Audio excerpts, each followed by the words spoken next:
You are sitting here because history has given you the opportunity to sit here.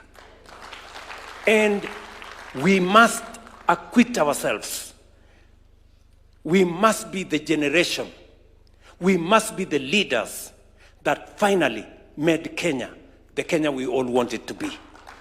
Please, I want to beg, I want to ask of you. Mnaelewa? And we can change this country in our lifetime. Mukisikia Professor akisema in a generation, we can change this country. In the next 30 years, Kenya will be a first world country. Mungu atujalie. Inshallah. Ama namna gani, my friends? Si tuseme hivyo?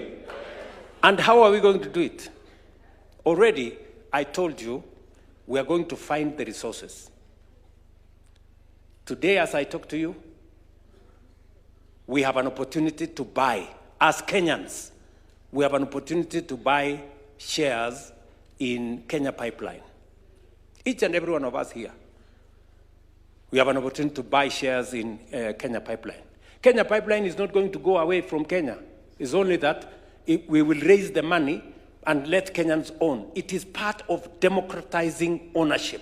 It is part of democratizing wealth of our nation, so that each and every Kenyan can have access to owning what we have built together as a nation. So today, we are selling shares in Kenya Pipeline at the Nairobi Stock Exchange. And we are going to make sure that every Kenyan who has applied, first and foremost, gets their share before we move to anybody else. Many people I have heard have gone to Parliament to say, oh, you know, these shares of Kenya Pipeline have been overvalued. You know, hii share has been overvalued. Kwani mtu alikuwa anafikiri mali ya umma atakuja tu abebe hivi hivi? Hapana. Hii ni mali imejengwa over time, my friend. Hii ni mali imetengenezwa over time. So we have made sure that the people of Kenya get the best deal from their asset. Because it's not just us who are going to buy. There will be others who will buy. Sijui kama tunaelewana. So we have negotiated the best deal for the people of Kenya, so that that money is raised so that we can use it to develop our country. We will raise possibly 110 billion from that sale of Kenya Pipeline. And I have told the people of Kenya, in the past, corporations were privatized. The money was used to pay salaries and to pay debt.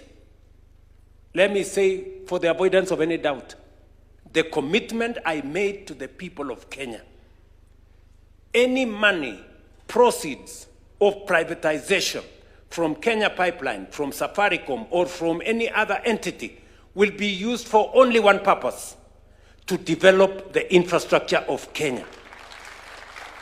Not a single shilling is going to pay salary. Not a single shilling is going to pay debt.